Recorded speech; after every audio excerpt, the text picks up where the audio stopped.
hal waktu di hasil mediasi kemarin para pihak tidak perlu lagi dipanggil seperti biasa, malah sudah tanggal 17 sudah disiapkan untuk panggilan tanpa dipanggil lagi, tapi mereka nggak datang dengan alasan relas tidak sampai, yaitu pihak PTPN 1 ya, yang dari tergugat 2 dari perkara kita nomor 16. Nah, jadi hakim tadi mengambil sikap bahwasannya sidang diundur untuk minggu depan hari Rabu juga di tanggal 24 April 2024. Maka di situ juga tetap pembacaan gugatan dan nanti akan disusun juga acara-acara apa aja berikutnya, mulai dari acara pertama panggilan para pihak sudah kita lewati, nanti jawaban, replik, duplik, begitu juga saksi, kesimpulan sampai putusan. Nanti minggu depan itu akan dijadwalkan oleh hakim, tapi melalui e-litigasi, melalui e-court. Nah, jadi diharapkan PTPN hadir di acara minggu depan. Saja. Tadi ada upaya kata hakim ketua bahwasanya sambil sidang berjalan, upaya mediasi kan gagal yang dilakukan pada minggu lalu. Namun masih ada upaya juga apabila terjadi perdamaian masih bisa gitu kira-kira. Sebelum acara ini kita memang melakukan acara mediasi, tapi sudah tidak ditemukan titik temu, tapi pihak-pihak tergugat juga sudah tahu apa permintaan kita, tapi mereka belum bisa mengiyakan apa permintaan kita, maka mediasi di deadlock.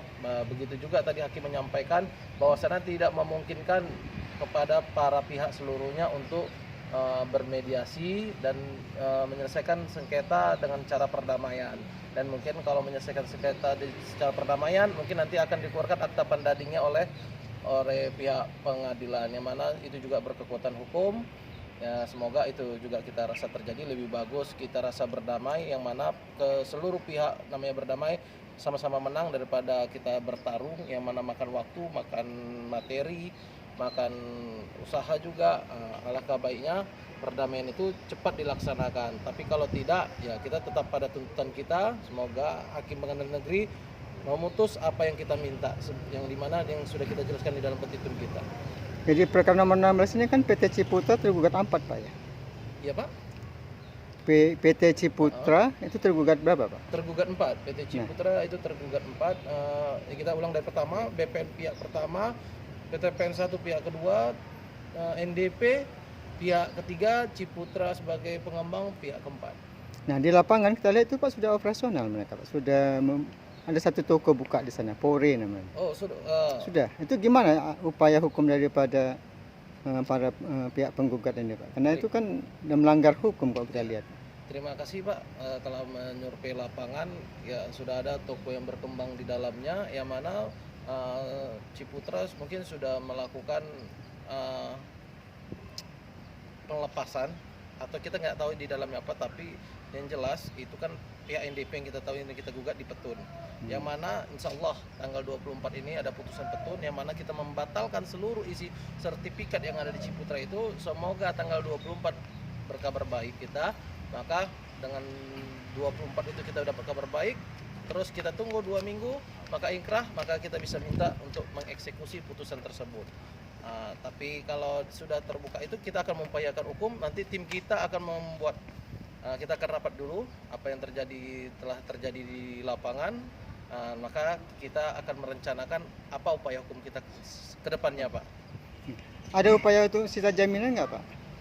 Di dalam perkara kita ini di pengadilan negeri ini ada kita sita jaminan, kita meminta kepada hakim, maka nanti mungkin ada putusan sela ya, habis duplik, di situ akan hakim menjawab apakah permintaan kita ini dikabulkan atau tidak.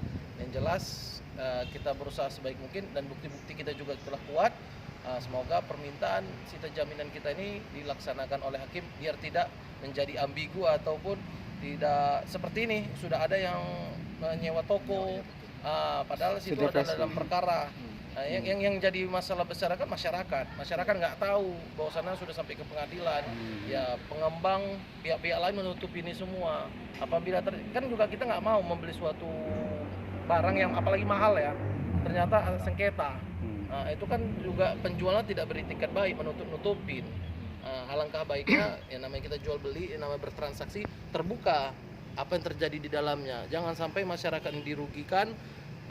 Ya kita juga nggak mau tahu bahwasanya masyarakat beli sama siapa. Kalau memang putusan kita dimenangkan, mungkin itu aja saya rasa, Pak. Ya, kita lihat di lapangan tuh ada pelang LBH Gajah Mada tanah sengketa, tapi mereka tidak hiraukan. Itu kira-kira gimana tuh, Pak? Kalau memang di situ sudah ada pelang, kita bisa, orang Bapak bisa lihat di dalamnya, mereka tidak menghiraukan, mereka ya terima konsekuensinya apa yang terjadi. Kita terus berusaha bagaimana ini terjadi, mengambil hak-hak kita. Kalau mau terjadi perdamaian ya silakan, tapi kita terus berjuang memperebutkan hak-hak kita. Yang mana wajib kita ya dalam agama Islam mempertahankan hak kita. Apapun yang terjadi kita lakukan. Kalau mereka ya konsekuensinya di mereka. Kenapa tidak melihat, tidak mencari tahu? Tapi yang jelas yang paling dirugikan itu adalah masyarakat. Gitu. Oke. Ada upaya hukum lain Pak selain perdata, tun, dan juga apakah pidana juga akan lakukan? Kalau untuk pidananya nanti ya kita kan juga berebut tim dulu, nggak mungkin kita langsung sebarkan. Mungkin kalau sudah ada LP kami sudah diterima, mungkin akan kami konversi pers kan langsung kepada bapak-bapak. Oke. Terima kasih Pak. Siap.